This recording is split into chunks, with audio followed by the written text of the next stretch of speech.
Ito ang kasaysayan ng pinakakinakatakotang pulis ng mga drug lord sa Pilipinas.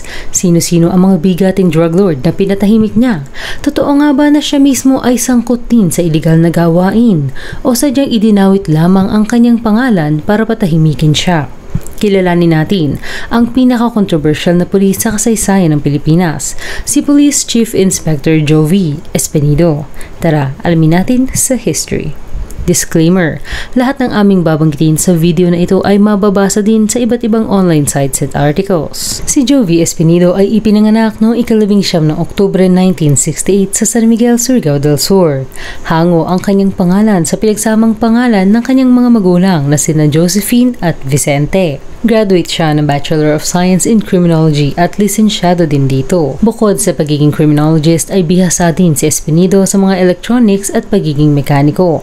Ayon sa isang article, noong kabataan ni Espinido ay nagsipuntahan sa tahimik nilang bayan ang mga NPA na siyang umakit ng atensyon ng mga sundalo na magpatrol sa lugar. Sa panahon ng Administrasyong Cory Aquino umano niya naisip na magsundalo, hindi para ipagtanggol ang bayan, ngunit para baguhin ang sistema ng mga sundalo na naliligaw ng landas. Nasaksihan niya ang mga pambubugbog ng mga sundalo sa kanyang mga kaibigan dahil lamang hindi nito nagustuhan ang tono ng boses nila at pakikipagsiping nito sa mga kababaihan sa kanilang lugar.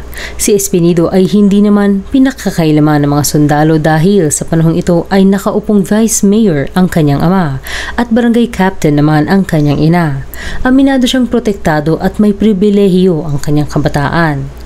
Bago makagraduate mula high school ay hinimok siya ng mga kapatid niya na mag-apply sa Philippine Constabulary upang makapasok sa Army. Ngunit nabuwag ito bago pa siya makagraduate. Taong 1986 to 1988 ay kumuha na lamang siya ng 2-year course upang maging mechanic at nagpakasal noong 1990. Nanirahan si Espinido sa Ormoc, Leyte kasama ang asawa niya at mga manugang. Nagtayo sila ng isang sari-sari store na kanilang pinuno ng paninda.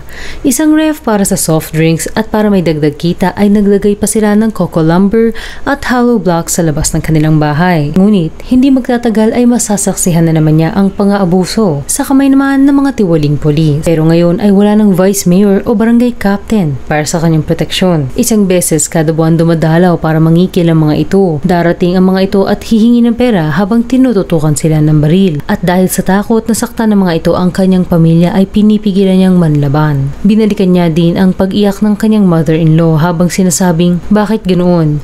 Bakit legal naman ang kuwan natin, ang tinda? Pagkatapos magpunta dito ang pulis, dito nang hingi, gusto pa hindi pa 500, 1,000, 1,500, 2,000. Tapos maraming unit yan. Unang bahagi ng 1996 nang tuluyan ng mapuno si Espinido. Isang gabi bago sila magsara ng sari-sari store nila ay pinasok sila ng mga armadong magnanakaw. Pinadapa sa sahig at binanta ang babarilin. Nilimas ng mga ito ang lahat ng paninda at kita ng sari-sari store nila. Pagkatapos ito ay nagdesisyon siyang pumasok sa kapulisan at ipinangako sa sarili at sa Diyos na pipigilan niya ang ganitong pagnanakaw sa abot ng kanyang makakaya. Ika-16 ng Setyembre 1996, pumasok siya sa PNP at na-assign sa Regional Mobile Group 7 sa Negros Oriental. Isa sa pinakamalaking kontribusyon ni Espinido sa kapulisan ng Cebu ay nang maaresto niya ang mga suspect sa Chong case, kung saan kabilang siya sa task force na Aznar at Hidayah. Taong 1999,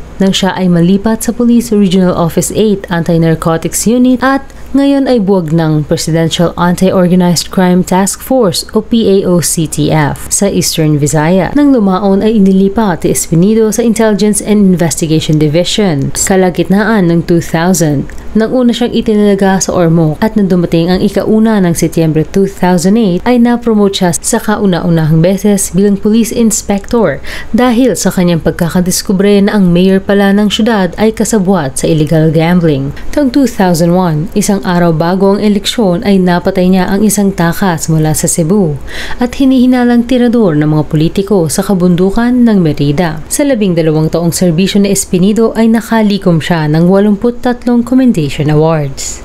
Isa na dito ay noong 2004 kung saan naaresto niya ang isa sa pinakamalaking personalidad sa larangan ng iligal, si Commander Danilo Mojado, isang ex-army na pinagsususpetsahang miyembro ng makakaliwang grupo at leader ng highway robbery.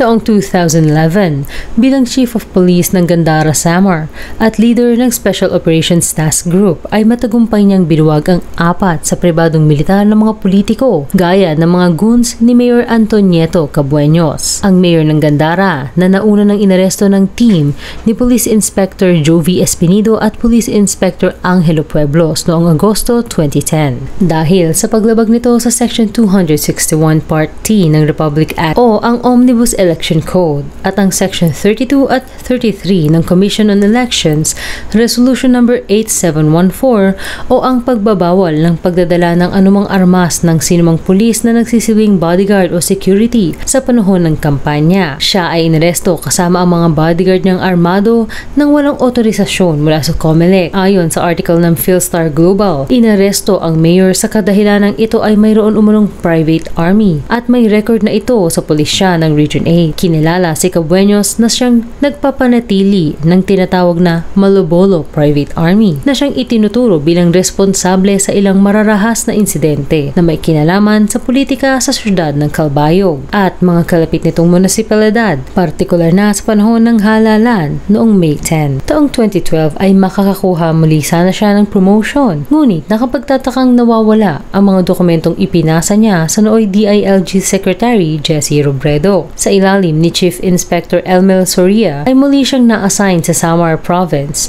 kung saan naaresto niya ang mga hinihinalang goons ng mga private military group sa loob ng 3 buwan, ngunit kalaunan ay inutos na siya ay restricted na sa lugar. Taong 2013, bilang police chief ng San Miguel Leyte ay matagumpay niyang nalutas ang problema ng illegal na droga, sugal at iba pang paglalabag sa batas gaya ng nagawa niya sa Gandara Samar. Sa loob ng 3 buwan ay nakuha niya ang suporta ng komunidad, municipal parish priest, mga pribadong sektor at LGU ng lugar para sa kanyang kampanya. Plano din sana niyang linisin ang iba pang bayan ng Ormoc, ngunit hindi na niya ito nagawa dahil pagdating ng 18 ng Setyembre 2015 ay ipinatigil siya sa mga operasyon at ni-reassign siya sa National Headquarters sa Davao Police Regional Office noong 13 ng Oktubre. Nang tanungin siya ukol sa kanyang kakaibang pamamaraan ay itinuturo lamang niya ang itaas at sinasabing dahil sa kanya na tumutukoy sa Diyos. Tibong preachers sa simbahan ng Seventh-day Adventist si Espinido at ang kanyang asawa. Naniniwala siya na kung gagampanan ng bawat pulis ang kanilang sinumpaang tungkulin ay bihirang mananalo ang mga gumagawa ng iligal laban sa batas. Mga malalaking tao na napatumba ni Police Chief Inspector Jovi Espinido. Martillo Gang. Taong 2018, inirekomenda ng DOJ na sampahan ng kasong homicide sina Ozamis City Police Chief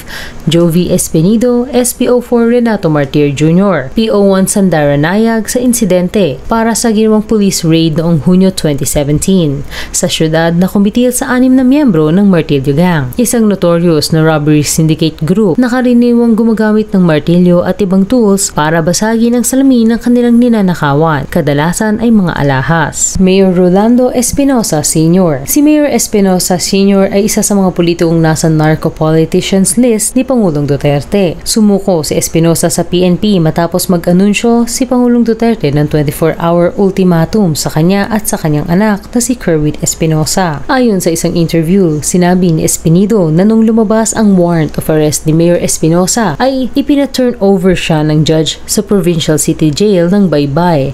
Sa panahong iyon ay alam na daw ni Police Chief Inspector Espinido na may posibleng mangyari kaya naghain siya ng isang motion para maibalik ang kustodiya sa kanya. Nagkausap sila bago pa man ilipat ang mayor at sinabi niyang takot daw ito at nagsabing hindi na siya aabutan ng bukas at hindi na nga nabalik sa kanyang kustodiya ang mayor. Napatay ito habang nakadetain sa Baybay City Provincial Jail matapos ang isang shootout sa pagitan niya at isa pang cellmate laban sa CIDG noong 5 ng Nobyembre 2016. Mayor Reynaldo Paruhinog Sr. Ang pamilya Paruhinog ay galing sa grupo ng Kuratong Baleleng, dating grupo na itanuyo para pigilan ang mga rebeldeng komunista, ngunit sa huli ay inabuso ang mga kagamitang military na ibinigay sa kanila at ginamit ito sa masasamang gawain. At sa dami na nga ng mga ito ay itinuturing na silang mga sindikato hanggang sa nakapasok sa politika. Madaling araw ng 30 ng Hulyo 2017 nang ang CIDG at Ozamis Police ay pumunta sa bahay ng mga Paruhinog upang isagawa ang 6 na search warrant sa mga ito at ilan pang mga ari-ari ari-arian ng pamilya. Nanlaban umano ang mga tauhan ng Paruhinog kaya nagkaroon ng palitan ng bala sa pagitan ng mga Paruhinog at mga opisyal ng batas. Kasama sa napatay sa engkwentro sina Mayor Rinaldo Paruhinog Sr., asawa niyang si Susan, kapatid niyang si Octavio Paruhinog Jr. Ayon sa isang interview kay Chief Inspector Jovi Espinido na nanguna sa team na nagsagawa ng search warrant ay naisa na nilang mahuli ng buhay ang mga Paruhinog upang malitis ito. Kontrobersya at kritisismo. Nakilala at binatikos si Lieutenant Colonel Jovi Espinido dahil sa kanyang pamamaraan ng paglinis ng mga bayan mula sa ilegal na droga. Ika-5 ng Pebrero 2020, pansamantalang tinanggal sa pwesto si Espinido. Ika-12 ng Pebrero 2020, nagulantang ang buong bansa nang inanunsyo ng DILG Secretary Eduardo Año na si Espinido ay pinangalanan bilang isa sa 357 na mga pulis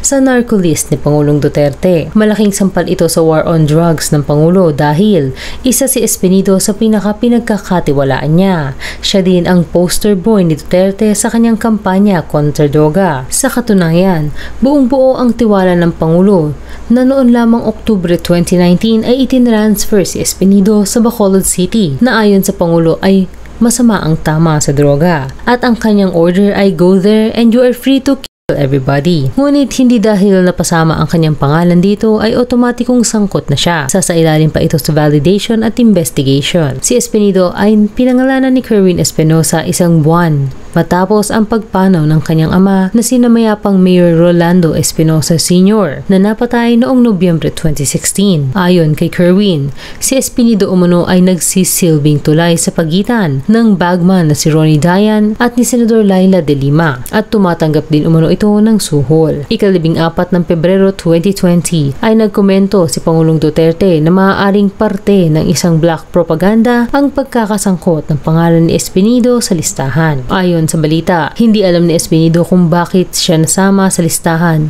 ngunit hindi na ito nakapagtataka. Suspetsa niya ay mga politiko at matataas na opisyal ng kapulisan ang nasa likod ng pagkakasangkot ng kanyang pangalan. Ika-24 ng Pebrero 2020, in-announce ni Brigadier General Ren Pablico Pamuspusan, Western Visayas Police Director, na malinis na ang pangalan ni Espinido sa kanilang rehiyon. Hunyo 2020, ilang buwan ng pagiging floating ng status ni Espinido ay muli siyang inassign sa Eastern Visayas Police. Hanggang dito na lang. Kayo, anong masasabi nyo sa kasaysayan ni Police Chief Inspector Jovi Espinido? Totoo kaya na may kinalaman siya sa listahan ni Pangulong Duterte? O ginamit lang ito ng mga kaaway niya para papagsakin siya? I-comment lamang ang inyong saloobin sa ibaba. Salamat sa panonood. Huwag kalimutang mag-subscribe sa aming channel at pindutin na rin ang notification bell. Hanggang sa muli.